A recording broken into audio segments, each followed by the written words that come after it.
Hello, ladies and gentlemen. Welcome to the, I don't even care. I don't know. Sixth episode.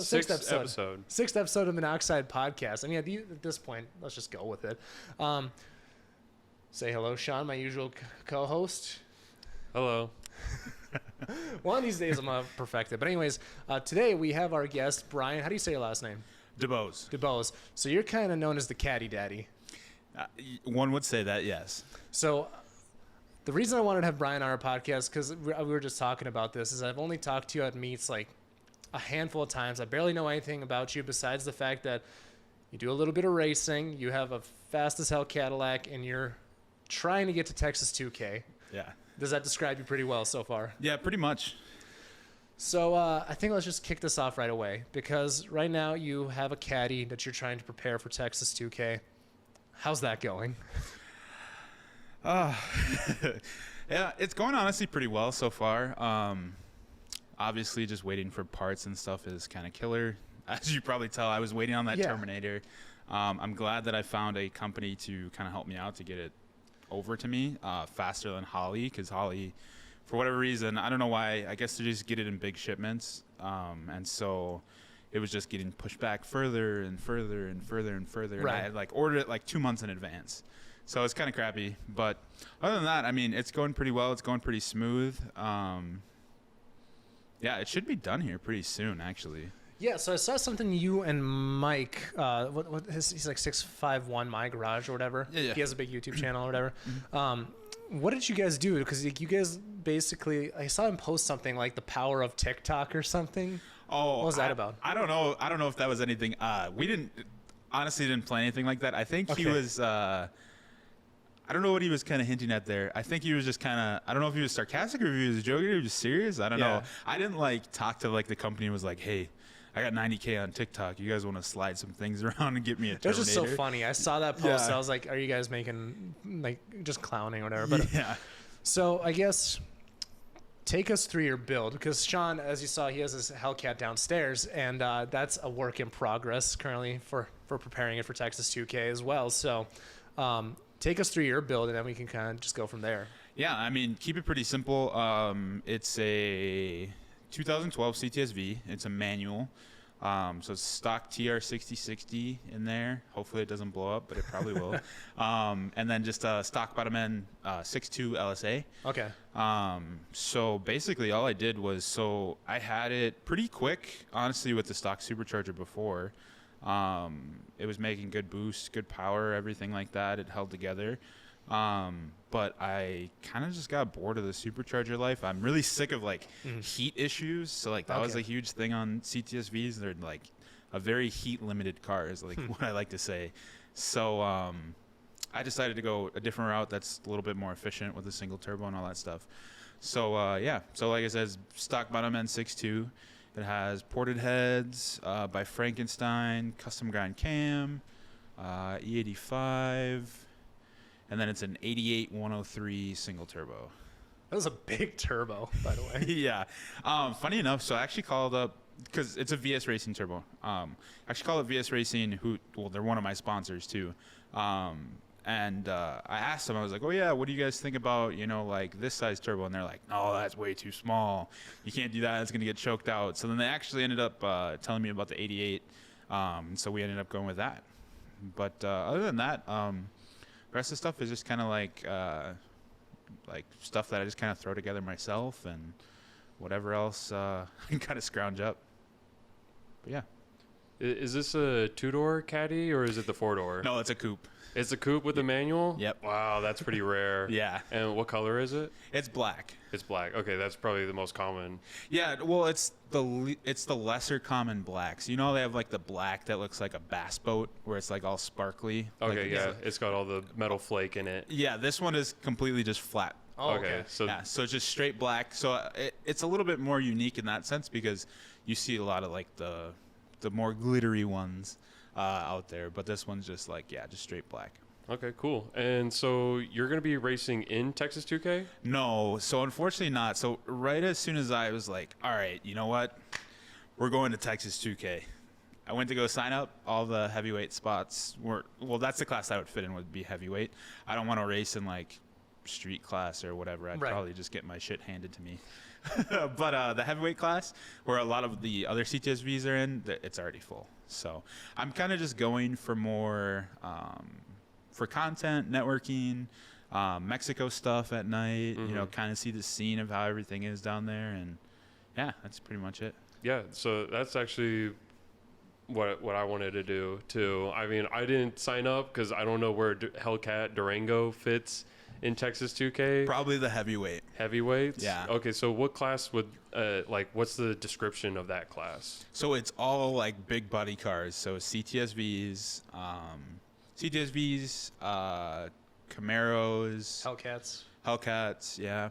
But a lot of CTSVs. Basically anything over like 4,200 pounds. Okay, that's what I was gonna Yeah. say. It sounds like a heavyweight. Yeah, exactly as it sounds. Yeah, so anything over like 4,200 pounds is pretty much ready to go in the class. There is limitations with like the turbo sizing and stuff like that. So like for me, for the one power adder with the turbo, it can only be an 88. That's the biggest that you can go. I was actually gonna go with something bigger on my car, but yeah, we didn't end up doing that. But like you can do like any size supercharger. It just can only be one. You can't do like supercharger and nitrous or like turbo and nitrous, stuff like that. Okay, and so do you street drive this, or is this a daily? Yeah, no, I street drive it all the time. I daily drove it for a couple months before winter, and that was on the supercharger setup, and everything did good. Oh, so you just switched over to Yeah, turbo. literally, yeah. Just this winter is when I started doing everything with the turbo. Before it was on the stock supercharger and it was ported and all that stuff. And it was on a pretty like small pulley setup. It was making like 19 pounds of boost. So it was. I mean, I guess my tuner said it was probably making around like 850 wheel. But then as I'm talking to other people, some other people are saying it's probably was making more like 950 wheel. Wow. I don't know. I never went on a dyno, so I don't know. But 19 pounds of boost on any LS is making some jam. Okay. So. Yeah. Who's your tuner? Yeah, Justin White. He's actually really renowned in the CTSV world. He at one point had the fastest, I think it was stock bottom end car. So like no porting on the blower or anything, just pulleys. And he did it on independent rear suspension too, like no 4-link or anything like that. And 17s too, not 15s. He did it on 17s. So he knows his stuff with that. And he's gone really fast. Like he's even had some of the twin turbo cars that he's built have ran like 3.4s or whatever for 60 to 130 on the street. Jeez. So yeah, he knows his stuff. He does really good. He did my when I first got the car too. I got it from Texas. Okay. Well, it came from Texas and it was in Detroit because that's where the guy's main house was. But he raced down in Texas, and the tune was pretty off when I got it back here to Minnesota. And he actually looked at it and he was like, "Yo, you need to stop running this. It's really lean up here. We need to get some fueling and all that stuff corrected and whatnot." And he really helped me. And he's always available for questions and stuff like that. Like literally, I can bounce like stupid ideas off him, and he just like answers it. So he's pretty cool. Is he local? No, he's not local. Okay. So he's from I want to say Georgia, maybe. Okay. I'm probably friends with him on Facebook. Probably. I mean, he's tuned quite a few people's cars here Yeah. in Minnesota, like the other twin turbo CTSV that we have here. That's a coupe, but it's Okay. automatic. Miles. Yeah. I know so him. yeah, so Justin White tuned his car too. Really? Okay. Yeah, and a couple other guys too. I'm trying to remember who, but I can't really remember right off the top of my head. But he's tuned a few cars here in Minnesota. Okay. That's cool. Yeah. So yeah. So you did some, and this is, you need to hear about this. Didn't you do some like cutting into your cars well to make things fit? Oh yeah. Yeah, tell me about that, or people don't know. Yeah. So if you didn't watch my YouTube video, basically the manifold / turbo setup was way too big. So I used a T6 like cast stainless log manifold that's actually supposed to go on OBS Chevys. So on OBS Chevys, their strut towers are a lot lower. So it actually bends like over the strut tower, if that makes sense. And so I actually just had to cut part of my strut tower, like just a square inside of it, you know. Oh my gosh. Yeah. Hopefully you don't hit any potholes. No, honestly, that was something that I was worried about. But after talking to my fabricator guy that I work with, he honestly doesn't think that's going to be an issue. We made up a reinforcement plate. So on CTSVs, it's kind of interesting. So they have a like everything down there, the upper control arm, the top of the strut tower, and all that. It has a pretty thick like metal. I guess it's like a plate, but not really. It ties everything together down there underneath the strut tower, like underneath where you see the top bolts. So what we ended up doing was on CTSVs, they actually come factory with a strut tower brace. So we ended up cutting up the strut tower brace so that I triangulated all of the points on top as well. So there's literally no deflection at all when you're like, I was jumping on it, like raising the front end, like jumping on it with all my might, and it was not deflecting at all. So I'm not really too worried. The other thing too is like where it got cut out is not really like it's a good place if you have to cut out material from the strut tower, right? If that makes sense. Like there's like it's not anything where it's like actually like took off a corner, you know what I mean? It's just underneath it is where, like underneath the corner is where it got taken out. Okay. Yeah. But it's kind of funny. You can like see like the upper control arm.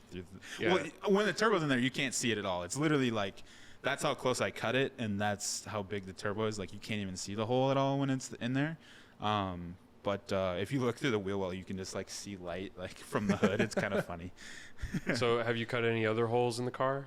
No, but I'm going to. So also like another rule for like Texas 2K, which I was gonna do it, but I also want to do it too, just because why not? Make some old people mad. Like everybody really likes CTSVs, and they're like, you know, prized possessions to them, and they're like, oh, you shouldn't be cutting up the car, you shouldn't be doing this, blah blah blah. They like to do like very non-intrusive mods, right?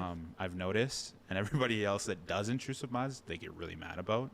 So I'm kind of just doing it too, like just I don't care, piss them off a little bit. Fuck the purists. Yeah. I get it. Yeah. That's so weird to have a purist in a Cadillac community. I feel like, you know, that's mainly reserved for Porsche and Ferrari, you know, a little bit more exotic. Yeah, no, honestly, it was kind of interesting getting in the community, like seeing all the people. It was a lot of older people for sure, like I said. Okay, yeah. And I feel like a lot of them, they just, like they know what they know. Yeah. You know what I mean? It's like when we're growing up listening to our music and our parents were like, oh, like cut that crap off. Like, exactly. You know, they just don't understand. Yeah, exactly. Yeah, no, it's the same sort of thing. But yeah, no, so the other holes that I have to cut, I have to cut the hood for the carbon fiber intake that I have. It's like basically like a carbon fiber high ram, and then a hood dump for the turbo. Yeah. And the turbo, literally the turbo is so big, like I have to cut a hole for the turbo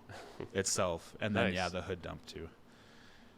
But yeah, those are the other holes that I have to cut. That's it though. Other than that, I'm not cutting anything else. I don't think so, not yet, at least. I'm just glad that these sound like planned surgeries. Like or like how much of this are you just kind of figuring out like, oh shit, I need to cut a hole like along the way? Well, so for the manifold, I kind of knew. True. I kind of knew that I was either gonna like just seeing where it was placed. I just knew that I was either gonna have to cut a hole or I was gonna have to bash something in. So I was like, you know, the issue is too on CTSVs, well on V2 specifically. So it's like if you try to do it on the driver's side, for example, to like push like do the log manifold forward, all of the AC lines and everything, all the cooler lines are on that side. So it's pretty hard to do it that way if you like want to keep AC and kind of keep like a street car feel to it, right. You know? So, I mean, I feel like in every build you have to make sacrifice for what it is. So even if like, let's say I decided to do twin turbos. If I did twin turbos on the CTSV, so then I got to run a scavenge pump. And that has different issues that come with it too, right. Running a scavenge pump. or, you know, if you do a big supercharger. If you do a bigger supercharger, I mean, there's always the extra heat that you have to deal with too. True. So I just feel like this is just kind of, you know, you give and take with certain modifications on your car. And this is just one that I felt was the least. Other people might see it as more intrusive, but I feel like it's honestly the least intrusive. Like, I won't have, just because I cut a hole, I'm not going to have to deal with continuous problems later on, if that makes sense. Right. So you still find that safety in that reliability spectrum where, you know, there's a certain line that you cross, and that's like the twin turbo route, and then you cross that line for reliability, and then it turns into, this is a dedicated drag car. This car is, you know, not going to be something that I drive on the streets because it's just not going to be fun. Exactly. Yeah. No, and that's something that I really wanted to keep with my build, is making sure that I can still drive it on the streets, still has AC, full interior, all of that stuff. Yeah. So that's what I want from the Durango. That's, you know, I want it to still be my dad car. This is what I use to drive my kids around, and my wife can drive it to the grocery store if she needs to, and it's not, you know, caged, and the interior's stripped out, all that, and the ride is rough as heck, and, you know, it's still reliable, and it makes incredible power. Yeah, no, that's literally the same sort of thing too that I just wanted on the car. I'm just like, you know, I'm sure it's fun to go full race car on some things, but like, well, the other problem with that is, like, especially when you see cars for sale, right? And it's like a built race car. It's like, oh, it only has 1,000 miles. Like, those are some hard fucking driven miles, you know? So yeah, you still want to be able to take it out for a cruise and not just be bashing. It's not, the second you cross that threshold to full race car, you're living life a quarter mile of a time at a time, rather than be able to go on a, you know, cruise with your friends or drive it down to Texas. Now you have to trailer it, or even Brainerd. Like, now you have to trailer it instead of drive it. So exactly. Yeah, exactly. Yeah. So I kind of wanted to keep that same aspect, you know, keep it as a street car. Like I said, AC, full seats, has the Recaros, heated and vented seats. Like, that's the best. You're gapping somebody with that. Why would you not be happy about that? Dude, so I remember, I think this was when I first heard about Texas 2K, which was like 2 years ago, which is kind of funny. But my buddy Chaz, he had an M5 CS or some sort of Beamer or whatever. It was like a fast as fuck Beamer, stock or whatever. And like, he pulled up to this meet, and I think it was like 1320 or 717. One of the big YouTubers or whatever. It's like, this guy's doing it right. He's got heated seats, air conditioning, and he's gapping all these motherfuckers, you know? So that's kind of an aspect you kind of need if you want to have fun with a car. Is like, it still has to be comfortable. Yeah, exactly. Yeah, no, that's what I think a lot of people like miss out on, especially when it's like nowadays. People are like, oh yeah, I want that super built race car, blah blah blah, all this stuff, and like, people don't actually understand. It's like, you can only use that at the fucking track. Right. Like, there's what else are you going to do with it? Like, you're not actually going to enjoy it. Like, going to the track and stuff is very expensive. People don't understand that either. Like, they think it's like, oh yeah, you just show up, $100 test and tune. Still, even it's $100. Like, right. And, you know, you're basically paying to like break your car. That's the other thing too. Like, when you're pushing stuff so far to where it has to be a race car, stuff is going to break all the time too. Like, yeah, right. Especially when you're building a car, you know, it comes from the manufacturer perfect. It's going to run how it should, but you start increasing limits like the power, and then the weakest link is going to break eventually when you put too much power to it, you know, whether that's your drive shaft or one of your axles, something's going to break. And then you're going to have to pay to replace that, and then make it either stronger or you're out of money. Yeah. Yeah. And the other thing you guys talked about too, we kind of touched on a little bit, is like comfortability. Like, it's not fun to drive a full race car down the street. Carbon like, buckets, all that shit. Yeah, like, even if people say like, oh yeah, I daily my race car, like, I'm sure your back hurts really bad. Like, there's no way at all. And you probably have no AC, and it's probably super hot, and like, yeah, there's a place for it, but, you know, then you just have multiple vehicles at that point. My devil advocate is telling me, just roll the windows down. Yeah, you can only do that so much. Like, you guys have ridden in GTRs, right? Yeah. So like, let's say you have a crazy GTR. That car is so aerodynamic. Like, wind does not even come in the windows when True. it's all the way down. Like I was riding my buddy's GTR and his AC was broken, and we're literally having to put our arms out of the window so that we can create like a gap to like get air in, because when we're driving down the road in the summertime, it's like super hot. Like, so that's my devil's advocate. Like, hey, GTRs, you can't get wind inside. If it's too good, can't do that. Yeah. Yeah, well, you know, not everybody has a GTR to complain about. Yeah, true. Yeah. Some people got, you know, a shit box that's just perfect in aero, you know. Yeah. So. Yeah, dude. It's just I'm really excited for Texas 2K, especially now that the Durango's getting wrapped up. We'll show you like what it looks like after the podcast. It looks freaking sweet. So, but yeah, we're getting ready to go down there. We'll probably do some podcasts down there too. Maybe bring all the gear down there. But yeah, what are you most looking forward to down there?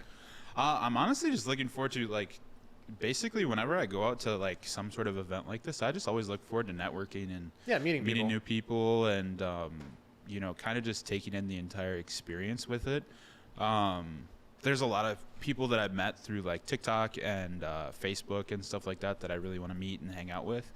So I'm really just excited about that, honestly. Like, I'm sure like the car might break while I'm down there. So Yeah, like, that's how you meet people though. Yeah, well, that's what I'm saying. Yeah, like, it is what it is. If it breaks, like, I'm still going to try to enjoy the experience. Yeah. Like, that's not the only reason why I'm going out. I'm not only going down there just so I can race people and be like, oh yeah, my car's the fastest thing ever. Right. You can do that anywhere. Exactly. Yeah. I'm just, I think, you know, when you're placed with an opportunity like TX2K or like FL2K or Ice Cream Cruise, any of the big ones, like, people should be more focused on, like, I think, well, I don't think people should be more focused on. I think people are more focused on like the experience of it than racing, you know? Very few people are purely clout driven and they need to flex. Like most people, cool people, at least in my book, like you're just sharing a passion, you know, but then you get, you know, a few big wigs out there. They just want to be, you know, flexing. They want to be the fast. There's always a faster car, dude. Yeah. You know, just have fun.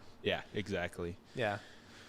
Tell us a little bit about your YouTube channel, because like you gave us some merch, and it's pretty sweet merch. Like, if we get video, this is what it looks like. But nonetheless, it's like, what do you even call these again? Like air tags or something? No, jet tags. Jet tags, and it says, what's it called? Speeding tickets are cheaper than therapy. Like it's just, I'm gonna put this on my keychain. Like I need a keychain. It's friggin' sick. Yeah. Well, so I just recently started really posting on YouTube. I try to post like once a week on like Fridays. Okay. Sometimes I'm not able to. Like this week, I wasn't able to. Funny enough, I was editing the video last night, and I've been having some problems with my computer. I was editing the video last night, and I was like, man, my computer's really slow. So I open up Task Manager. I look. And my computer is only recognizing half of my RAM. I'm like, oh wow, that's great. So I shut it off, and I've had this issue in the past before. So like I just like took the RAM out, reseated it, put it back in. Then it was only detecting a quarter of the RAM that I had. So I was like, oh wow, well that's great. So then I took it out again, and I was just trying to put like one stick in at a time to see like which one was faulty. I've seen that video before. Yeah, and Wink. and then my computer just stopped posting to BIOS. Jeez. So last night I went, and funny enough, a good thing was someone on Facebook Marketplace had a motherboard that would like fit. Okay. So I just literally went last night to the guy's house, and he just like gave it to me. So I got that put back together last night. But yeah, I try to post once a week. But a lot of the merch stuff is actually for TikTok. Okay. Because, yeah, that's where mainly my following is. How big is your following there? So I have 90,000 on TikTok. I was trying to find you. I was like, because like, I think, did you rebrand everything by any chance? Because like, wasn't it like Para Pix before or something? Or? So like so this is the problem. Like I feel like I just like get involved with too many things. So like, I still have Parapix, and obviously that's what I still run for like my photography and videography stuff. But then I have my personal brand now, which is Caddi.Daddy. And then I also have like the merch, because so like I actually, those jet tags and stuff, I actually have a partner, and so we make those. So then we have a merch fulfillment company too. And that's, the name's still TBD on that. But yeah, that's like based upon like I reach out to creators, try to help them like get their merch in order, and I actually do all the fulfillment, like like we do the fulfillment ourselves. That makes sense. So like we'll ship out all your orders, put it on the website, stuff like that, help you with all that stuff. So yeah, it's not rebranding. I guess it's just like different avenues. Yeah. You know Yeah. what I mean? That makes sense, yeah. And I have a lot more technical questions on that. I could probably leave for outside the podcast, but that's pretty cool. So so you kind of are trying to be a go-to for YouTubers to make merch, basically. Yeah, pretty much. Okay. Yeah, so like one of the clients that I have who recently just joined on is, if you've heard of him, 951 Helgato. Yeah, no Yep. shit, really? Yeah. Really? Okay. Yeah, so I'm helping him create his merch. Well, it's already created. He has jet tags too that we've already done. And it's just waiting to basically go on the site and for him to start promoting it. That's awesome. Yeah. So then you guys do all your own fulfillment on that. So how does this work? So let's say you want to make some monoxide merch. I reach out to you. What's next? You reach out to me. We basically go from there. Like if you have a design already, that's Yep. great. If you don't, I have some contacts that you can kind of go with. If it's something basic, like the CTSV stuff well, I gave it to you Yeah, already. that's one color print. Yeah. Yeah, so like I was able to do that myself. So I just made that up in Photoshop myself. Right. And kind of went from there. But if it's more like intricate stuff, like if you want like actual like vectoring for like stuff and Yep. whatever else, I would just recommend going on Fiverr. One, they do a lot more pieces for people. Okay. So they have a lot of practice, so they're really good at it. But then two, it's also way cheaper than like trying to find someone local to like do your graphics. And I mean, it's great. Don't get me wrong. It's great to help local businesses, but yeah. usually for influencers, like you are dropping a lot of merch. Right. Like you don't just do one drop per year. You know what I mean? Like you're doing probably several. Yeah. So I think it's also good in that sense because then you can also kind of build up a rapport with that person too. But yeah, so then after you get the design, then you just come back to us. We print you out some samples. You see if you like them, test out the blanks, all that type of stuff. And then you're just like, yeah, let's do it. So then there's no money up front that you need for it, just because we kind of do like the pre-order method, I guess you could say. Right. Yeah. Yeah. But we kind of take it like week by week. So like let's say you release your merch on Monday, so we're gonna be looking at all the orders up until Sunday, and then for that week, then we just do an invoice, blah blah blah, get the stuff figured out, and then print it off and then send out. So we're kind of doing like almost like a print on demand service, but way Right. faster. Like if you've ever used, I don't know, there's tons of them. Ton of like Printful and Yeah, Printful. a ton and, of them. Yeah. Yeah, any of those like take like 3 to 4 weeks sometimes. Yeah. To get stuff out to like just for yourself. So getting out a big batch to like your followers, you want to make sure they get it way faster than that. Right. So that's kind of what we're kind of trying to step into, and then we're local. Like everything here is local, so it can be a lot faster. Mm-hmm. Like if changes need to be made or stuff like that. Are you guys doing all your own printing, or is that outsourced? No, so we do all the printing Okay. in house. The only thing that we're outsourcing right now is the jet tags. So again, just like Okay. I was saying, we could probably embroider the jet tags here in the States, Yeah. but it's way cheaper Yep. to just go overseas in China. And now, so that would be something to where you do have to order, like you do have to put some money up for it, and you do Yeah, have like to Alibaba or something. Yeah, actually, literally use AliExpress. I went through AliExpress. I found like 4 different manufacturers that I like. Got samples from all of them for the same exact one that you guys have, and then I ended up going with one person who did the best, was quickest, all that stuff. Okay. And I use them for all the different stuff like that, and it's pretty good. Like the margins are good. The only issue is obviously it takes a little bit longer. So it's but even still coming from China from start to finish, it's probably like 3 to 4 weeks. It's not horrible. No. I do have one last question on the merch front, just because this is something that I'm actively dealing with, is trying to figure out what to print and from where or whatever. So I have a design, right? And it's going to drop in the next month or so. Mm-hmm. It's a vector image, 1 million colors, right? So do you guys, like, what types of, I guess, printing do you offer? Do you only offer, like, basic screen printing? No, so we actually don't do screen printing at all. Okay. The stuff that we use a lot of heat transfer vinyl. Gotcha. Yep, okay. But it's a little bit different. So like usually, like someone along your lines, like if they had a design, right, they order up some heat transfer vinyls that are from Supercolor, is what they're called. And so they'll order, 10 designs they can put on shirts and they get it shipped out. The problem with them is they're mass produced, and so they are. They don't last as long when you have heat transfer vinyl. No, not at all. Like they start cracking really soon after the fact and all that stuff. So the ones that we use, the way that he does it is he actually is able to print out onto the like heat transfer vinyl himself. But the heat transfer vinyl, like the actual vinyl, he uses a different one that's thicker, a lot more robust than what Supercolor would use. So yeah, it's a little bit more expensive in that aspect for the design, but it lasts way longer.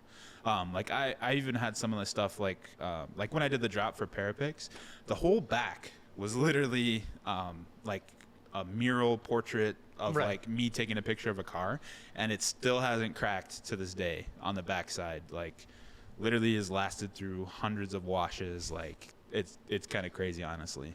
And that was the main reason why I went with, because there was other people too that I was talking to that do, like printing and shirts and stuff here in Minnesota. But that was one of the reasons why I went with him, actually. Yeah, I'll talk to you more about that off air as well, because I got a million questions. That's just something I've been obsessed with lately. So yeah, for sure. But we can go back to the YouTube channel, I guess. Yeah, I don't even know where we left off at. But yeah, no, my the following that I have is pretty big. It's 90K on TikTok, and that's kind of where I stick to posting a lot of stuff. The YouTube is more like if people want to go in depth and actually dive into like the build. I kind of like break things down, show you how I'm building stuff, stuff like that. So, but yeah. That makes sense. Yeah, so what other kind of content do you do? So you do like tutorial videos or DIY on your car, or do you just kind of like do like a build video? Yeah, so I kind of do like I do kind of like a step-by-step almost. Like you could recreate what I'm doing if you really wanted to.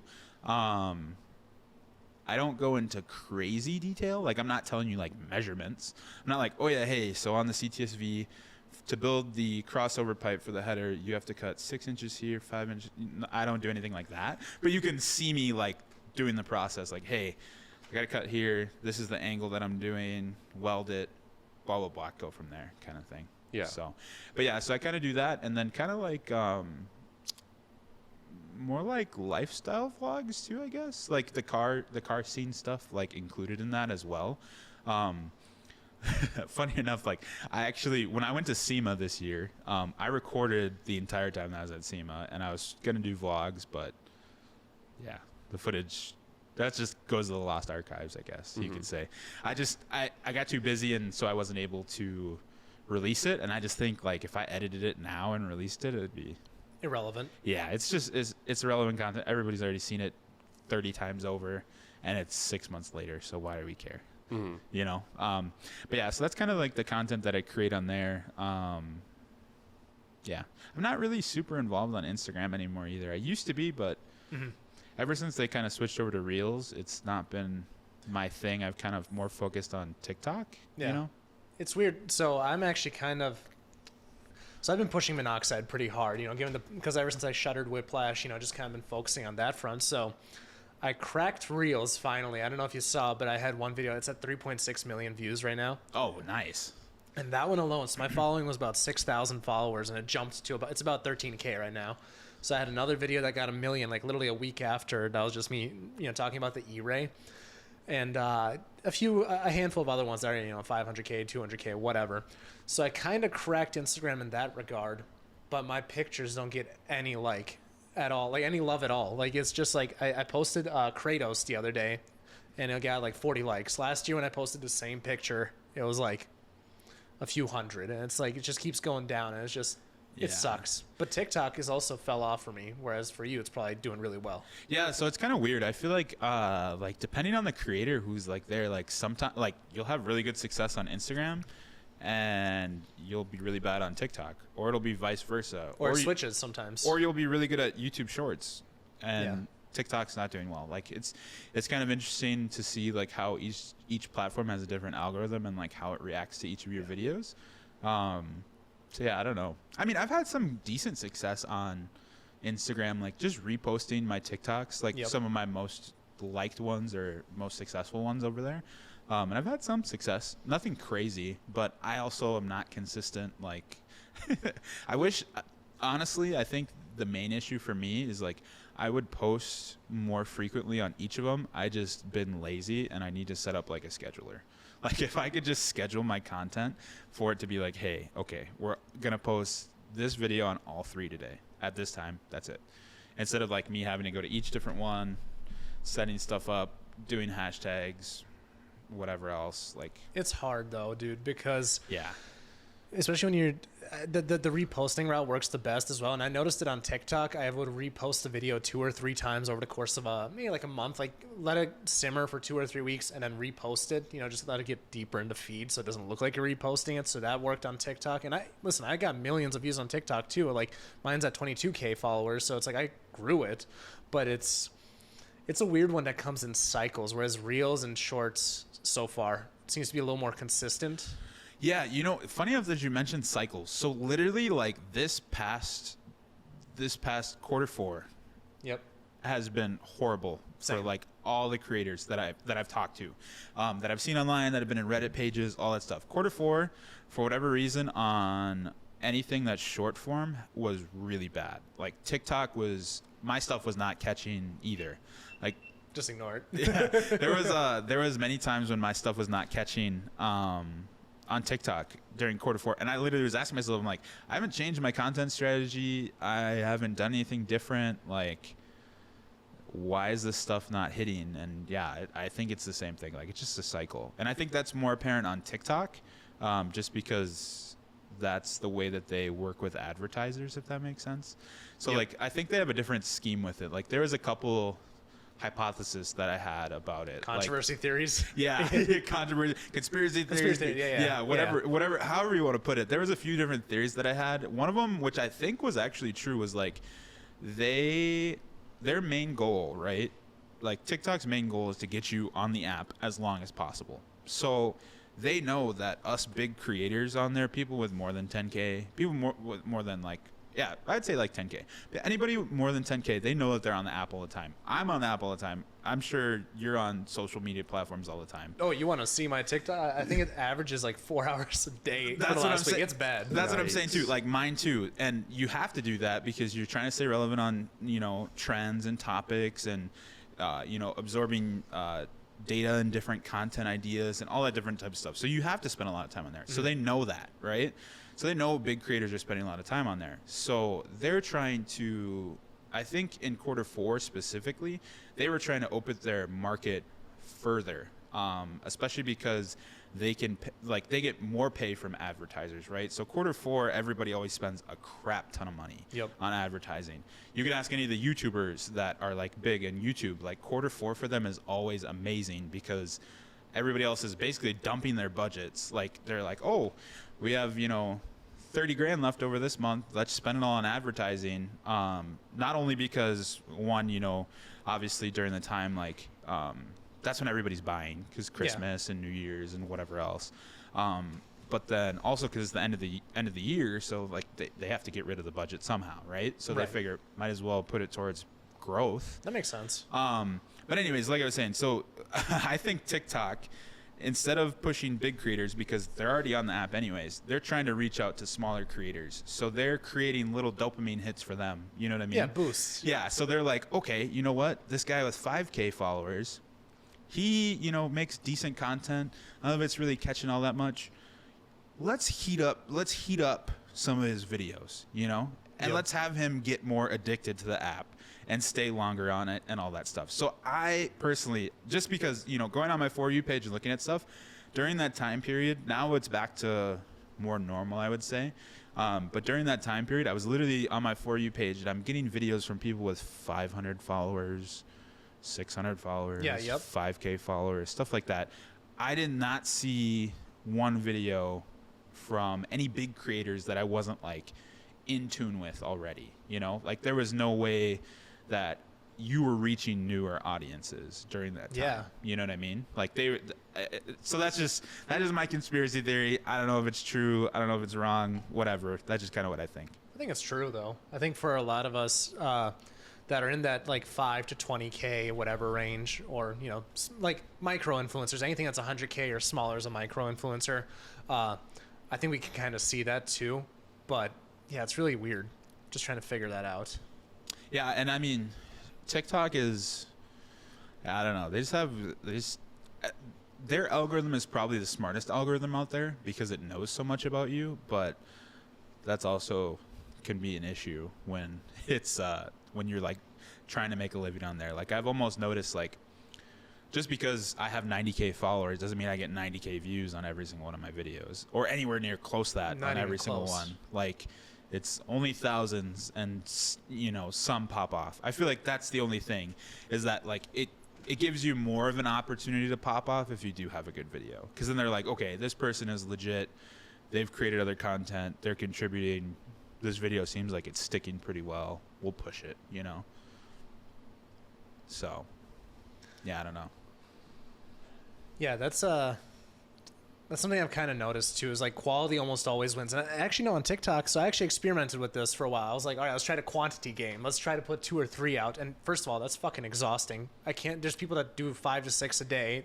I do 3 a day. That's exhausting. Yeah. You know, and it does work. But then I also noticed like I could be just as effective with a quality video most of the time. Sometimes I have a quality video just tank. But speaking of marketing though, you're the director or whatever of the MNCEC thing or whatever, right? So I guess because Sean and I only attend like the mile and whatever, kind of tell us what's that role? What's coming up this year? What are we even doing this year for events? We got a lot of really cool stuff in the works. Not only with the mile, I'm sure you saw with the mile, we're gonna do. It's gonna have autocross. It's gonna have drifting. There's also gonna be like a Tesla like demo area as well, where there's like ride-alongs. Yeah, kind of like SEMA, you know, the Tesla tunnel. Kind of like the same sort of thing. So that's kind of cool. But then like a juicy thing that we're doing that I set up specifically was we are going to bring back Light Up the Night, and it's going to be at the Mall of America. Sick. Yeah. So it's going to be in the North Ramp. We're still working on stuff, so it's still kind of to be determined. But it's pretty much set up. Like we got the go ahead from the VP of events over at the Mall of America. We just got to kind of figure out the logistical side of it right now, with like what day we want to do it, what time, how much money, how many cars, that sort of thing. So that's kind of a cool thing that we're doing. And then we're also doing, which you'll probably be interested in. We're doing we're trying to do a cruise called the Photographer's Cruise, or like the Photo Cruise, or whatever you want to call it. Basically, where it's going to be like a small cruise down by the Wisconsin like river area over there. And we're going to have a bunch of different photographers, probably like 20 is what we're kind of looking for, 10 to 20. Set up at different strategic points to take photos of everybody's cars as they go past. Okay. And all the photographers are going to get paid too, because there's going to be an entry fee. Paying photographers? What a hilarious idea. I know, right? We're just like, hey, we're kind of, you know, we're disguising it, you know, so that there's like, oh yeah, we're actually paying to go on a cruise, not to pay photographers. But yeah. Smart. Yeah. So that's kind of what we're doing with that too. And there's some other things in the works. We're just kind of working on them. I'm working on one right now where it's kind of like, we're still trying to figure out a name, but it's called like Feature Friday. So we're going to be, well, I'm specifically, it's going to be kind of like a smaller format podcast interview thing where we interview people with cool builds, shop owners, photographers, media people, models, stuff like that, where we kind of interview them, give a quick like 15 to 20 minute video for everybody to watch on Friday, kind of give them some spotlight and to kind of see their insights on like what they feel like with the community and, you know, stuff that they got going on and what they think could change and all that stuff. So kind of trying to bring it more back into, hey, these are some people in your community that are cool everybody should look at them, see their services, stuff like that, you know, and kind of, you know, I don't know, get everybody's opinion on it. Yeah, that sounds pretty similar to kind of what we're doing here. Exactly. Yeah. But is yours going to be like a little bit shorter format? Yeah. So like I said, it's probably going to be like 15 minutes, 15, 20 minutes. And it'll just be like an interview style video. It won't be like an actual podcast, just like sitting here like this. So yeah. That's as long as he can last. Had to let that one Who are linger. you talking about? You looked at me and him.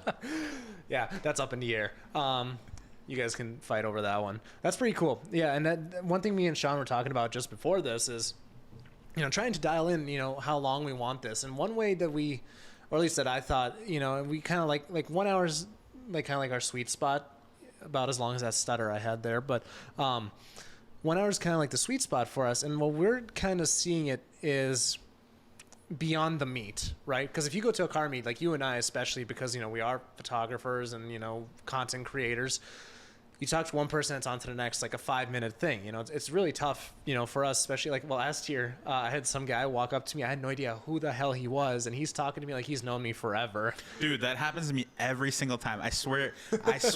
And my wife comes with me to the meets, right? And she's just like standing off to the side, like, na, na, na, na, na. Like, all right, are we going to keep moving? Like, what are we doing? And it'll be like 10, 15 minutes just talking to somebody. And I like, they weren't on my wavelength at all. Like, I was like, oh, hi. Yeah, what's going on? You don't know their name. Nothing. They wear a sunglass. Dude, this is the thing that makes me the fucking angriest is when they have sunglasses and a hat. And you can't tell who they are. Yeah, just right away, I always ask them, because, well, I'm really good at this. I remember cars, so I just ask them, like, hey, what car do you drive? Or what'd you drive here today? Yeah. Yep. Like, what'd you bring today, you know, to try to, like, put together the puzzle, like, who is this person actually? Like, did I work with them before? Did I not? Did they message me something? Like, how do they know all this stuff about me? Sometimes you can't get the puzzle either. Yeah. It's like I've asked like 5 or 6 prompting questions, and I have no clue. And they're like, I'm like, how's the car been? They're like, good, great. I know, and it's right? like, any new additions? Not really. It's like, motherfucker. Like, I'm just trying to figure out who you are. Yeah, I know. Yeah, sometimes you just got to run with it, too. It's just like, oh, yeah, you know, like, act like you know him forever. Yep. I mean, it's not a bad thing. I mean, I don't know. I love it. No, it's great. It's just like, just stop at the sunglasses and the hats, man. Like, I just want to see your face and know who you are. Yeah, honestly, yeah, it's weird sometimes. Especially since I've got like this following on TikTok. I went out to the bar like a couple months ago, and some random dude like recognized me. He's like, "Hey, that's Caddi.Daddy," and I was like, "Yo, who are you, bro?" I'm like, "How do you know me? Like, what's going on?" And I was a little intoxicated, so it was kind of fun. It was cool to meet people, but yeah, it's so polarizing. You're like, how do you know all this stuff about, like, you guys really pay that close attention to what I say, huh? Like, it's crazy. It's scary. Right? Yeah, you guys are local celebrities, that's for sure. Anytime I go to a car meet with Harris, he's surrounded by people that you don't even know, and then we end up talking to them for like 5 minutes, and then there's like a line of other people that are trying to do like a meet and greet with you. Right, or somebody like every once in a while, like for the most part, most people are pretty good, but every once in a while you get somebody who's just not the smartest socially. So I'll just be talking, like, let's say I'm talking to you or Sean, right? And I'm trying to learn about your build, and then, or it's like somebody new I've met, and then somebody I know comes in and just cock blocks the conversation, and then the other guy's like, all right, see you, nice meeting you. It's like, bro, like, it just happens all the time. So that's kind of the purpose of this podcast, right? Is like, we want to take it beyond that 5 to 10 minute mark and really get to know people in the scene. And, you know, a lot of people like knowing the locals as well, because I guarantee you at some point in the future of this podcast, somebody's gonna be like, oh yeah, you did that podcast with Monoxide. I did not know that about you. I didn't know you like, you know, butt stuff, you know, or whatever. It's like something, you know. So but yeah, that's kind of where I'm taking it. So yeah, and I like that you're doing something that's a different format too. It's like, hey, here's a quick synopsis or whatever, 10-15 minutes. Exactly. Yeah. And that's kind of the thing, is more like I think what you guys are doing is great. Like, a podcast is really where you get to deep dive and learn some cool stuff about people. And we're just kind of like trying to like scratch the surface, you know? Like, we're not doing what you guys are doing. We're just trying to scratch the surface. You guys are like, stick a knife in there, gouge it out. What's all the information? What's your blood type? What is your blood type? O positive. Oh, isn't that the good one? No, that's the worst one. It's Well, it's actually not the worst. I think, what is it? I think AB. No. I think AB is the worst, but I think O, because I get calls all the time because I have O. Yeah. So O negative can give to everybody. I have O negative. Yeah, so you can give to everybody. Yeah, so, I'm the universal giver. Yeah. So everybody probably contacts you. So you know exactly how it is. But Yeah. I'm O positive, so I can give to everybody that has positive RH type. That's still pretty sweet, though. Yeah. So How do you know mine? I get calls all the time. It's crazy. But yeah, so I feel your pain on that. But yeah. You never donated blood? I never did when I was younger. I probably should now that I'm older. You're healthy. Maybe. They want your blood. I don't know, man. I got sugar foot. I start tingling funny. I don't know if I'm Well, healthy. they but give you cookies at the end, so Yeah. you'll be fine. yeah, we'll see what happens. No, I'm kidding. I probably am pretty healthy, but I get tatted like every year, so I can't go and get blood drawn because they say you have to wait 1 year after getting a tattoo. oh, okay. So I haven't been able to give blood in a while since. That's just his excuse that he likes to use. He's just like, hey, I just got a tattoo, man. I really can't. hate needles, so that's why I go get tatted. And I sit down for hours at a time. It's basically your yearly subscription to tell the blood banks, hey, leave me alone. Yeah. Oh, dude, after like 3 years, they finally get the hint, and I haven't gotten a call in a while. Dude, man, they still call me all the time. Like, I'm literally like, hey, I don't want to give blood. No, I'm sorry. And literally like 6 months later, another call. It's like clockwork. It's kind of crazy, honestly. Yeah, I don't know. You should figure out your blood type, though. I probably should. I've been slacking. Listen, I haven't done a checkup in a minute Yeah, either. when's the last time you went to the doctor? Jeez. I don't know, maybe like 2 years, something like that. I don't know. Well, you I'm don't not in seem like danger. you're dying, so. No, I mean I only pass out once a week, so that's not too bad. No, I'm kidding. But no, I definitely think I probably should, especially since I'm a little bit of a bigger boy than I was a year and a half ago. So It'd be like that. it'd be like that. Well, yeah, we're both on the fluffy side, so it works. Exactly. But what's it called? Okay, so we talked about your car. We talked about your merch brand, so that's new to me. That's news. A little bit of MNCEC action. Did we finish everything there, I think? Yeah. Everything with MNCEC. I don't think there's anything else that I have to say about it. Okay. Yeah, I'm just trying to think because, so photography-wise, do you do a lot of photography still, or you plan to? Yeah, sometimes. I Oh, kind of like use it to just like supplement income if I'm like, oh, hey, you know what, I want this part. So then I post on like Facebook or Snapchat or whatever. And I'll usually get a couple hits about people. But like consistently, no, not really. Like I was hitting it really hard. You were doing awesome last year. Yeah, last year was pretty crazy. I was hitting it pretty hard. But now I've kind of just like ever since I had a kid, obviously, like That's right. stuff just slows down. Like I just don't have as much time during the daylight, I guess you could say, because that's what I'm trying to spend time with her, So if it's night stuff, yeah, sometimes I'm always down. Like that's like tonight, for example, with the music video. Like it's at night. Like I'm cool to do it, but if it's during the day, I'd be like, I don't know. That's pretty cool. So you're doing a music video? Yeah, so I do music videos too. So I do photography and videography. So like I do a lot of like car edits, stuff like that, like TikTok reels, music videos, stuff like that. But this is a music video for a musician, or? Yeah, for a rapper actually. So hopefully I don't get any guns pointed at me, but I probably will. But Nice. Do you want to share his name, or? Not really. I actually don't even. You don't even know this guy? I don't. So I'm gonna be honest. Like when I was still working a regular like 9-to-5 job, I was working at Boston Scientific, and I was just like a medical assembly person, right? And it was through like a temp agency. It was like I needed a job, and I met this guy through there, and this was literally like over a year ago, where I was telling him about like my different side hustle stuff that I do. So I was like, oh yeah, I do music videos, whatever, blah blah. He's like, oh really, you do? Like, let me take down your number, right? And that was like dead ass a year ago, and he somehow literally like earlier this week, a random number calls me. I'm like, hello, and he's like, hey, is this Brian? And I'm like, yeah, who is this? And he's like, oh, it's Yobari from Boston Scientific. how are you doing? I'm like, I'm good. What's up, bro? And he's like, hey, man, you still do music videos? I'm like, yeah, sure. Like, I'm down to do it. So it's actually his birthday tonight.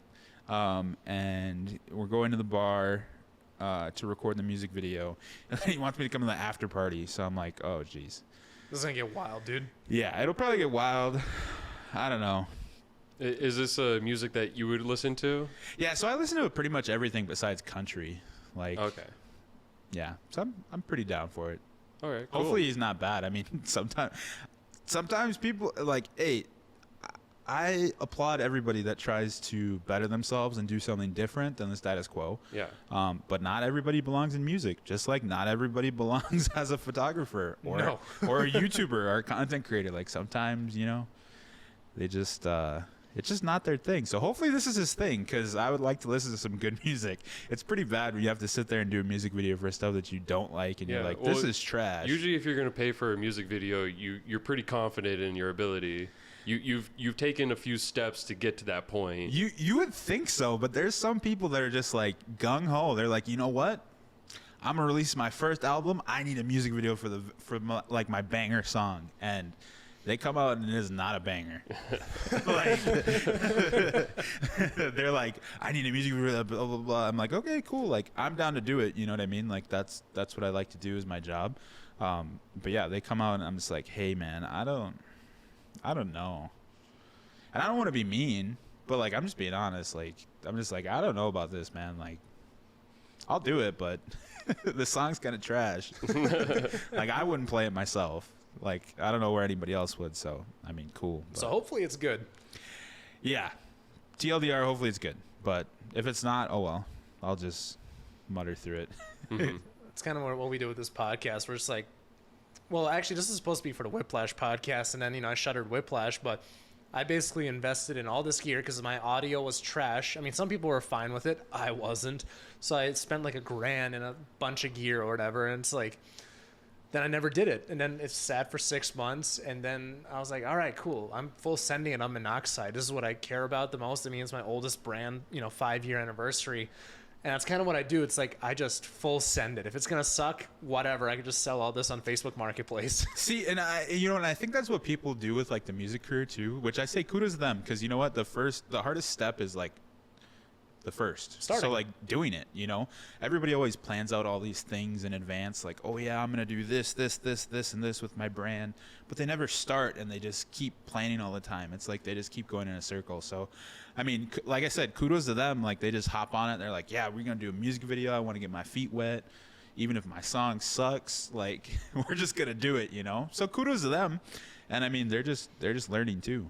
Yeah, right. I think in any field, the number one tip is always just do it. Just get something started. Just either sing, write, make a video, talk to yourself in the video. Like, just do it and then upload it. Don't spend thousands of dollars on equipment for what you're thinking, oh, this is going to be really high quality, it's going to look great, it's going to sound great, but then you just don't do it because you just ran out of time or you're just lazy or something. So it's better to start with like very minimal and then work your way up. Exactly. Yeah, no, I agree. Yeah, because like when I started photography, I fucking sucked. Like, it is what it is. You just got to keep going. I just people, they should also just, I think it's good to kind of go after whatever you want, but also keep in mind, like, keep your goals realistic for at the time.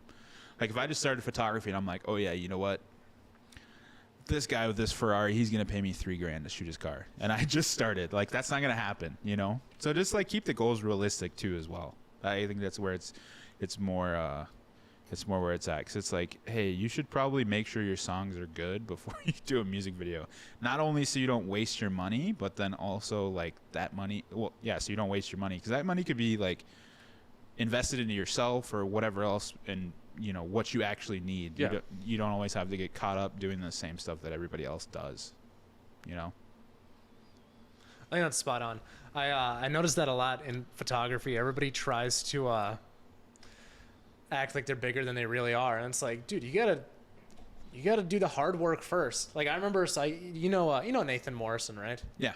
So him and I actually we started around the same time. Like he used to be a car spotter, and then we started doing private shoots or whatever. So it was like $30, and we would split it, so $15 a piece or whatever. And each of us would give the person like 30 to 40 photos, dude. Like it was a lot of photos for a photo shoot, and that's kind of where we started. It's like, dude, $10-15 a person like that. This is, even though this is pre-Biden, it was still not that much money, but it was like, dude, we get to get familiar with it. I remember, so my first 4 photo shoots were free, and on that 4th one, I got a $40 tip, and this guy was only a couple years older than me, and I was like, oh shit, like this is awesome. So that's kind of where I was like, all right, cool, I'm gonna start perfecting this craft a little bit, start charging, again, $30, for me and Nathan to go together, so that way, we could drive for rollers for each other. And we worked our way up, and then every year, my prices went a little bit higher. This year, they're a little bit higher because, like, again, I'm putting more time and effort and energy into these photos, which I'm sure you are as well, when you do it. So it's like there's a natural progression to creating, whether it's, content on TikTok, videos, photos, and there is a eating shit stage to becoming better at whatever it is that you're doing. Yes. I got clowned a lot when I was first starting. Like, people were like, man, why are your shadows, man, bring up the shadows on this. This is dark as hell. Why does it look like it's like nighttime? Like crazy stuff like that. People would rip me apart pretty good. And I mean, that's all part of the process too. I mean, like you said, you gotta put in the work, you gotta put in the effort, you gotta learn things, you gotta do things differently than what you were doing it before to grow. So I think that's true with anything, honestly. I mean, that's how it is. The faster you fail, the more closer to success that you get every single time that you fail. So might as well just do it. I think that's spot on. We're at that hour mark, and I think we got a lot of I learned a lot about you this episode. Honestly, like, because again, I had no clue who you were, and I mean, I'm sure we could talk more about whatever and just go really, really into depth on some stuff. But is there anything else that you kind of want to share with us that we could look forward to this year from you or the things you're involved with? I don't really think there's anything crazy that's going to be happening right now. At least I don't have anything planned. I mean, that could always change, though, too. Nothing really. Just going to TX2K. I'm trying to go to some other events, too, like FL2K in September. Yep. And Ice Cream Cruise. And there's... Oh, also, too, there's... I guess the other cool thing that's going to be happening is in August. It's called the Social Media Showdown. So all of the TikTok creators that are into drag racing, stuff like that, they rented out US 41, I think it is, in Indiana, for everybody to go race on. So we're going to do a no prep, small tire, and street class, and there's going to be an A and B class for both. And there's going to be payouts, and spectators can come and all that stuff. And everybody's a content creator from TikTok. So, like, I'm going, trying to think of any other big drag racing guys that are going. I don't think Toby is gonna go. I don't think Parker is gonna go, just because it's too far for them. But those sort of people are all gonna go. And there's like a minimum, like you have to have minimum like 10K followers. So it should be pretty fun. So that's the only other thing I guess you could say that like I'm locked into. Other than that, though, yeah, just like new content, doing stuff like that. Maybe once I get bored of this car and sell it like I do with all my other cars, then I'll get something else cool. But I don't know what. Actually, I do. An AMG GT. I would love to get an AMG GT. The 4-door? No, the 2-door. The 2-door. Oh, the AMG GT. Yep. Yeah. Got it. Yeah. That would be really cool. I would like to do a wide body kit on it, like Evan Shanks. Thing looks monstrous. That would be cool. But I don't think there's anything else. Yeah. It's a fun car. We're just counting down the days to get the GTR out right now. So we'll see. I'm excited for that. I don't know if we're going to do any more mods to it or anything. We did a lot of stuff last year, with the big wing and, some more aero from Ticked. So yeah, that thing visually is stunning. Yeah. So we might do a couple touch-ups on that. I think we need to adjust the dive planes a little bit because they are a little wonky. But other than that, that's pretty sweet. are you doing anything with Community? Because we're going to be doing the Community Rally. That's the only rally that we're doing this year. Oh, yeah, of course. Yeah, no, I'm probably going to be on the community rally as well. And I'm also trying to work with Dan to kind of help with like the social media stuff on his side with that. And I'm sure we're probably going to end up going to SEMA again. That's the whole reason why I went to SEMA last year, is because I was helping them with, social media and talking to people and networking and stuff like that. So yeah.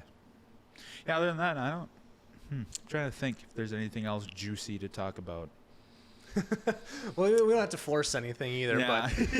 but yeah, no, you're much better at the networking thing than I am, and I'd like to think I'm pretty good, but like I when I see you in your prime, and again, I've watched you from a distance, I stalked you, okay? No, I'm kidding. But I've seen like how you interact with people, and I think you're very, very talented in that regard. So I think you helping Balto, and we're gonna have him on the podcast in the next few weeks here, hopefully. But yeah, I think you're a good asset to have. So we're excited for the rally too. I think we're gonna have a good time. Yeah, it should be a good time, honestly. I'm really excited to see how it turns out and who comes and all that sort of stuff. And yeah, and just meeting new people. Again, it's always fun to do. Perfect. So I guess where can we follow you? Yeah, so all my socials are basically at Caddi.Daddy. So CADDI period Daddy. That's it. All of them. TikTok, YouTube, Instagram, all that stuff. I guess you can follow my photography account, but I haven't posted on there since October. So, but that's pics by Para. But other than that, I mean, that's kind of where I post it. Unless I'm your friend, then you see my stuff on Facebook all the time. But yeah. Nice. You guys can follow me on Instagram. It's 1MNMopar. I don't really have the clout like these guys do. I'm like baby potatoes over here. Dude, you know what's going to be wild is people are going to start coming up to Sean this season, like, be like, bro, and he's going to be like, who the fuck are you? Yo, that's the guy from the podcast. That's no way. People just come up to me because I got the cool 1M. I got the rare car that, people really, really like more than some Ferraris or Lamborghinis. I mean, but they're like pretty dedicated BMW enthusiasts. Dude, it's going to be awesome, especially like a Caffeine and Octane. That thing gets attention. Yeah. Yeah. And you don't need to know my handle because you're on my fucking show. So, monoxide on literally everything. Is there a code that they can use for the community rally? Oh, yeah. Thanks for reminding me. So, yeah. So, for the community rally, if you want to save $100 at registration, use code monoxide. I want to see some people go. I want to see all my Whiplash homies go, all my Venom homies. I think Balto puts on a kick-ass event. I've done 2 of his 3 events, and I really do enjoy it, especially since I'm not the one organizing them. So, Exactly. But Brian, thank you very much. I was thrilled to have you here. I hope everybody else learned a thing or two about cutting holes into cars. And come see me and Sean next week for whoever our next guest is. Leave suggestions. Have a good one, everyone. Yep. Thank you.